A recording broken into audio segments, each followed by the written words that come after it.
Hello friends, welcome to the technical market ways channel.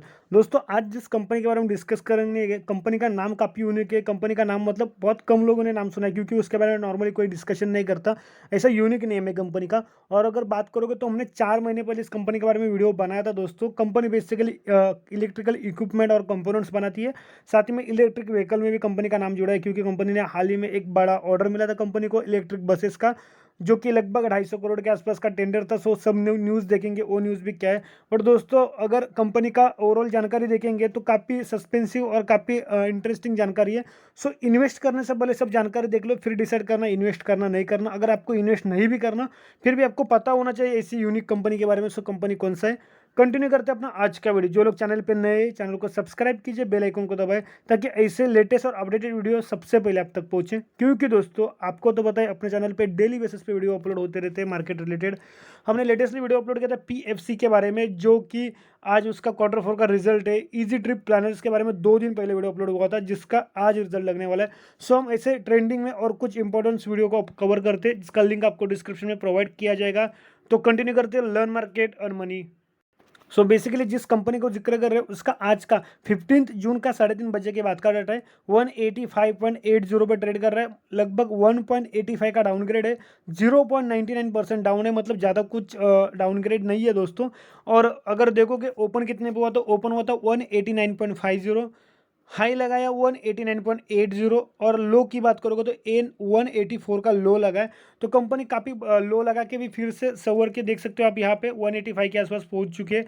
तो इसी company अगर 5 दिन की बात करोगे दोस्तों, और एक बड़ी बात है, कंपनी के अगर 4 महीने की रिटर्न्स देखोगे तो 4 महीने में कंपनी का पैसा 4 गुना हो चुका है दोस्तों। मतलब कंपनी ने लो लगाया तो अक्टूबर में जो 55 रुपये का था, और वहाँ से हाई देखोगे तो मार्च में 4 महीने में कंपनी ने 250 रुपये का हाई लगाया। इतना गजब का जंप लगा है कंपनी में। तो क्या है देखना है, 5 दिन की बात करोगे तो पिछले 5 दिन के रिटर्न देखोगे तो -2.03% है। एक महीने की रिटर्न देखोगे तो 3.51% है, जो कि ₹6 के आसपास है। 6 महीने की बात करोगे तो ₹81 का मूवमेंट है, 78% के रिटर्न है दोस्तों ये। और अगर आप ऑल टाइम्स की बात करते हो कंपनी के बारे में, तो बेसिकली देख सकते हो कंपनी 2002 में 27 के आसपास आई थी। वहाँ से कंपनी फिर डाउनग्रेड लगभग 2004 में तो 5-4 रुपये पे, 3 रुपये पे भी आई थी, देख सकते हो। और फिर संवरते संवरते 2007 तक कंपनी 60-70 के आसपास पहुंची, फिर डाउनग्रेड। मतलब कंपनी 100 के ऊपर गई नहीं, लगभग 2017 तक बोल सकते हो। 17 ये देख सकते हो, 17 भी कंप्लीट हुआ, 17 के आसपास कंपनी 2000 कहाँ से 2002 से लेके 2017 तक कंपनी 100 रुपये का लेवल क्रॉस नहीं कर सकी। और उसके बाद से जो अचानक से एक लेवल आ गया, जो देख सकते हो कहाँ पे, डायरेक्ट 200 रुपये के आसपास का लेवल था 2018 में। फिर डाउनग्रेड, और यहाँ पे काफ़ी ज़्यादा वोलेटिलिटी है दोस्तों।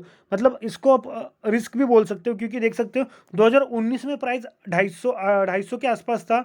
19 के बाद भी देख सकते हो यहाँ पे 2020 के स्टार्टिंग में भी प्राइस 200 के आसपास था। और अचानक से जब लॉकडाउन लगा तो प्राइस डायरेक्ट 50 रुपये के आसपास आ गया, देख सकते हो ये 55 के आसपास आया था, जो कंपनी ने अपना लो लगाया। तो इतना भारी वोलेटिलिटी होता है, कौन सा स्टॉक है ऐसा देखना है तो company Olectra green tech limited. देखा ना, अपने नाम भी काफ़ी यूनिक है, ओलेक्ट्रा ग्रीन टेक लिमिटेड, जिसका सिंबल ओलेक्ट्रा के नाम से एनएससी की साइड पे, और साइड में लोगो देख सकते हो ग्रीन कलर में ओलेक्ट्रा। वैसे कंपनी देखोगे तो पुरानी कंपनी है, लेकिन मार्केट में 2002 में आई है। 1992 की कंपनी है। नंबर ऑफ एम्प्लॉयज़ काफ़ी कम है, 2020 में लगभग 500 एम्प्लॉय भी नहीं है उनके पास। पैरन ऑर्गेनाइजेशन कौन है उसकी, मिल होल्डिंग्स लिमिटेड, ये उनके पैरन ऑर्गेनाइजेशन है दोस्तों। सो भी आपको दिखाता हूँ वो न्यूज़ क्या है, कि क्या ऑर्डर था, कितना ऑर्डर था वो भी। बट दोस्तों, साथ ही में कंपनी के बारे में डिस्कस करने के बहुत से रीज़न है दोस्तों। उसका फंडामेंटल्स देखना है, क्योंकि बहुत से लोग क्या करते हैं, सिर्फ न्यूज़ देख के या फिर आगे की लालच देख के इन्वेस्ट कर लेते हो। तो ऐसा नहीं करना दोस्तों। मार्केट में हमेशा फंडामेंटली स्ट्रॉन्ग शेयर में बैठना है, क्योंकि दोस्तों मैंने हर टाइम देखा ना, अपने अडानी ग्रुप का क्या हुआ था, अडानी ग्रुप का भी क्या हुआ है, 2 दिन से स्टॉक कैसे गिर रहे। सो दोस्तों, मैं जब भी अडानी ग्रुप या फिर कोई भी कंपनी का शेयर लेने तो मैं पहले पी के बारे में आपको बता दूं कि पी कितना है, स्टॉक ओवर वैल्यूएशन पे, हाई वैल्यूएशन या नॉर्मल वैल्यूएशन पे। क्योंकि दोस्तों, स्टॉक कितने कौन से वैल्यूएशन पे देखना इंपॉर्टेंट है। अगर कितनी भी अच्छी कंपनी रहने दो और काफ़ी ज़्यादा हाई वैल्यूएशन पे है, तो उसमें करेक्शन आएगा, स्टॉक गिरेगा, चाहे वो किसी भी रीज़न से गिरे, लेकिन गिरने का तो चांस बनता ही बनता है। सो हमेशा आपको कंपनी का अगर मोनोपोली है, बिजनेस स्ट्रांग है, फंडामेंटली स्ट्रांग है, फिर अगर हाई वैल्यूएशन पे है, तो आप समझ सकते हो कि कंपनी का डिमांड ही वैसा है। लेकिन बिना मतलब का शेयर अगर बहुत ही ज़्यादा हाई वैल्यूएशन पे, उसके सेक्टर से कई गुना ज़्यादा हाई है, तो समझ लेना कुछ ना कुछ गड़बड़ी होती ही होती है। तो मैं आपको हमेशा आपको हाई वैल्यूएशन, इंट्रिंसिक वैल्यू का डाटा सब दिखाता हूँ, इसलिए वीडियो पूरा देखिए, स्किप ना कीजिए। पहले देख लो तो उसका official data Olectra Greentech limited उसका हाई का तो वन, मतलब ये तो देख लिया हमने डाटा। एक साल का लो और हाई की बात करोगे तो दिसंबर 1 दिसंबर ने कंपनी ने अपना लो लगाया 55 रुपये का। वहाँ से हाई को देखोगे तो 232 का हाई 15 मार्च 2021। लगभग 3.5 महीने में पैसा 4 गुना से भी ज़्यादा हो चुका है। मतलब इतना स्पीडली कौन सा शेयर भागता है दोस्तों, और इतने स्पीड से भागता है तो उसके पीछे के रीजंस क्या है, क्योंकि इसमें वोलेटिलिटी काफ़ी ज़्यादा है इस कंपनी में दोस्तों। अगर टोटल क्वांटिटी आज के दिन कितना ट्रेड हुआ वो देख लो, क्योंकि वो देखना इंपॉर्टेंट है। 63% का स्टेक होल्डिंग के लिए उठाया गया है, लगभग 2,46,245 टोटल क्वांटिटी ट्रेड हुआ, उसमें से डिलीवरेबल क्वांटिटी 1,55,904। 63 मतलब काफ़ी बढ़िया होल्डिंग उठाएगी। उसके पीछे का रीज़न भी यहाँ पे अवेलेबल है। पहले क्वार्टरली रिजल्ट्स देख लो, तो रिजल्ट्स की बात करोगे तो उसके रिजल्ट्स अच्छे खासे हैं, लेकिन दोस्तों कंपनी का मार्केट कैपिटल काफ़ी कम है दोस्तों। इसका मार्केट कैपिटल इतना कम है इसके वजह से उसका प्रॉफिट और उसका जो टोटल इनकम है वो नंबर्स भी काफ़ी कम है। देखोगे वैल्यूज इन लैक्स है।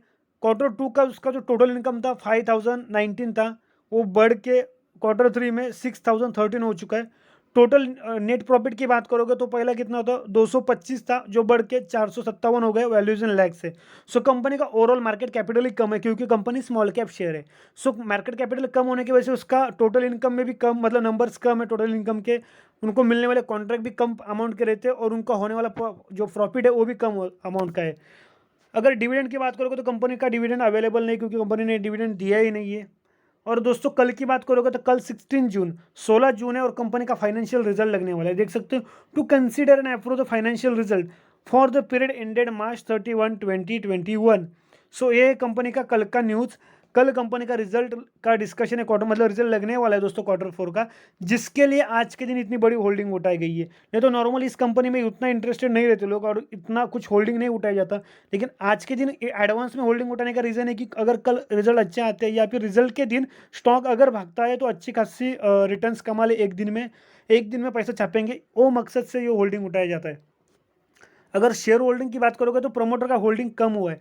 हालांकि दोस्तों इस कंपनी में एक पॉजिटिव बात ये हुई है कि कंपनी ने जो उनके गिरवी शेयर थे, प्लेज होल्डिंग थी, वो छोड़ा के ली है कंपनी ने। सो भी वो एक अच्छी बात हो गई है कंपनी के बारे में।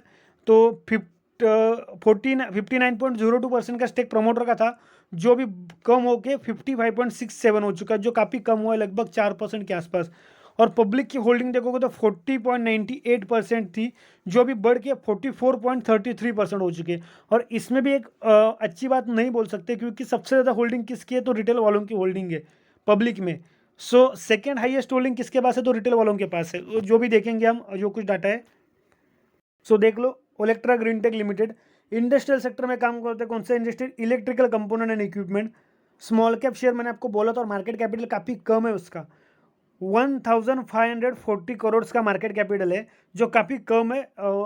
अगर स्मॉल कैप है फिर भी मार्केट कैपिटल काफ़ी कम है, 1540 करोड़ का है। स्टॉक इज रैंक 743 नंबर, मतलब काफ़ी लंबे नंबर पर स्टॉक ये करता है, रैंक करता है। और हाई रिस्क वाला शेयर मैं आपको ऑलरेडी बोल चुका हूँ कि वोलेटिलिटी काफ़ी ज़्यादा है, 3.44x as volatility as a Nifty है। दोस्तों आपको मैं यहाँ पर रिटर्न दिखाता हूँ, यह 1 साल का डाटा ओपन किया है।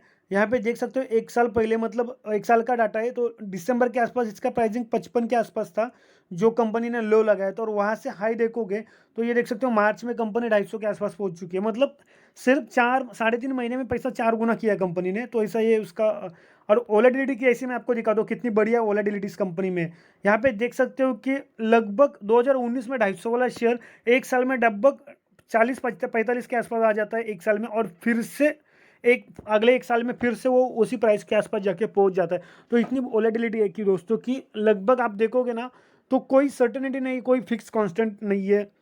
इंट्रेंसिक वैल्यू का डाटा अवेलेबल नहीं है। रिटर्न्स देखोगे तो एफडी से अच्छे रिटर्न है नहीं दोस्तों, क्योंकि काफ़ी ज़्यादा वोलेटिलिटी है। डिविडेंड नहीं दिया कंपनी ने कभी। एंट्री पॉइंट की बात करोगे तो एंट्री पॉइंट सही बता रहे, स्टॉक ओवरबॉट जोन पे नहीं बता रहे। फिर भी दोस्तों मैं तो बोलूँगा स्टॉक काफ़ी ज़्यादा हाई वैल्यूएशन पे, और वो भी आपको प्रूफ के साथ। नो रेड फ्लैग से करंटली कुछ होल्डिंग प्लेज नहीं है, या फिर डिफॉल्ट का चांस नहीं है। लेकिन पी देखोगे तो 113 का पी है, 113.84, जो हाई पी के भी लगभग 3 गुना ज़्यादा है। मतलब कंपनी बहुत ज़्यादा हाई वैल्यूएशन पे है। और उसका सेक्टर का पी देखोगे तो 56 का सेक्टर है, सेक्टर के पी के भी डबल है, मतलब समझ लो इससे तो हाई है। मतलब अगर किसी स्टॉक, कौन सा स्टॉक अगर हाई पी पे भी ट्रेड कर रहा है या फिर हाई पी से डबल भी ट्रेड कर रहा है, लेकिन उसका अगर सेक्टर उसके साथ के लेवल पे ट्रेड कर रहा है, मतलब सेक्टर का पी और स्टॉक का पी लगभग सेम है, तो कुछ प्रॉब्लम नहीं दोस्तों, क्योंकि उसका सेक्टर ही हाई वैल्यूएशन पे। लेकिन इसका सेक्टर देख लो, सेक्टर कितने पे, लगभग 56 पे, और स्टॉक उसके डबल है, मतलब काफ़ी ज़्यादा हाई वैल्यूएशन है। बाइंग का रिकमेंडेशन अवेलेबल नहीं है। कंपनी का बिजनेस क्या है, तो एक लाइन में दिया हुआ है, Olectra Greentech is engage in manufacturing of polymer insulator. तो पॉलीमर इंसुलेटर कंपनी मैन्युफैक्चरिंग करती है। ईयरली रिजल्ट देखोगे तो करोड़्स में वैल्यू है, और कंपनी का 2019 में काफ़ी बड़ा लॉस था कंपनी को, जो लॉस रिकवर हुआ 2020 में। 2020 में उनका रेवेन्यू 244.28 करोड़ था रेवेन्यू। प्रॉफिट की बात करोगे तो प्रॉफिट 30.53 करोड़ था। और यहाँ पे देख लो, मैं आपको पहला होल्डिंग के पहले न्यूज़ दिखाता हूँ, ये 2 वीक पहले की न्यूज़ है। न्यूज़ ओपन हो रही है दोस्तों, Olectra Greentech bags order for supply 100 electric, तो Olectra Greentech bags order for supply of 100 electric buses, और लगभग ये 25 मई का न्यूज़ है, लगभग 10-15 दिन पहले का। और यहाँ पे देखोगे तो टेंडर का अप्रोक्सीमेटली वैल्यू 250 करोड़ है, क्योंकि दोस्तों कंपनी का ओवरऑल देखोगे तो मार्केट कैपिटल कम है, तो उनको जो ऑर्डर मिलते हैं वो ऐसे ही कम ऑर्डर के, मतलब कम प्राइस के ऑर्डर रहेंगे। सो उनको लास्ट डेट दिया है 10 मंथ, तो 10 महीने के अंदर उनको ये 100 इलेक्ट्रिक बसेस उनको हैंड ओवर करनी है। जो कि यहाँ पे न्यूज़ है, लेटेस्ट वाला न्यूज़ था जो मैं आपको बोला स्टार्टिंग में। यहाँ पे देखने डिटेल में होल्डिंग, तो प्रमोटर की होल्डिंग्स की बात करोगे तो प्रमोटर का होल्डिंग काफ़ी पहला गिरवी था, तो कम प्रमोटर ने धीरे धीरे करके अपना जो गिरवी होल्डिंग था वो कम करके लिया। और अभी इस क्वार्टर में, मतलब मार्च क्वार्टर में प्रमोटर का टोटल गिरवी होल्डिंग छुड़ा के लिया हुआ है, लेकिन उनका स्टेक कम हुआ है, जो अभी 55.67 है। म्यूचुअल फंड की बात करोगे तो म्यूचुअल फंड का इस कंपनी में कोई स्टेक है नहीं है। डोमेस्टिक की बात करोगे तो उनका होल्डिंग भी काफ़ी कम है, जो 0.04% और पिछले 4 क्वार्टर से सेम है ना। उन्होंने अपना होल्डिंग बढ़ा लिया क्योंकि उनको भी थोड़ा भरोसा कम लग रहा है। और फॉरेन वालों की बात करोगे तो उनका होल्डिंग भी कुछ ज़्यादा है नहीं, सिर्फ 3% है, 3.01, उसमें से भी लगभग 0.15% के आसपास होल्डिंग कम हो के भी उतना बचा है, 3.01। और सबसे ज़्यादा होल्डिंग किसकी है, हाईएस्ट होल्डिंग, तो रिटेल वालों के 41.28%, और कितने मात्रा में बढ़ चुकी है, लगभग 4% के आसपास होल्डिंग यहाँ पे बढ़ चुकी है उनकी, जो प्रमोटर की होल्डिंग कम होने के बाद इन्होंने खरीद लिया है।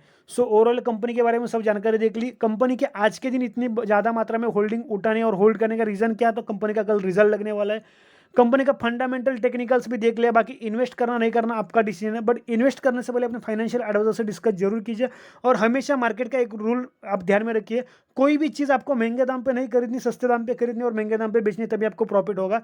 सो मार्केट में बने रहिए, अच्छे स्टॉक में बने रहिए। मिलेंगे अगले वीडियो में।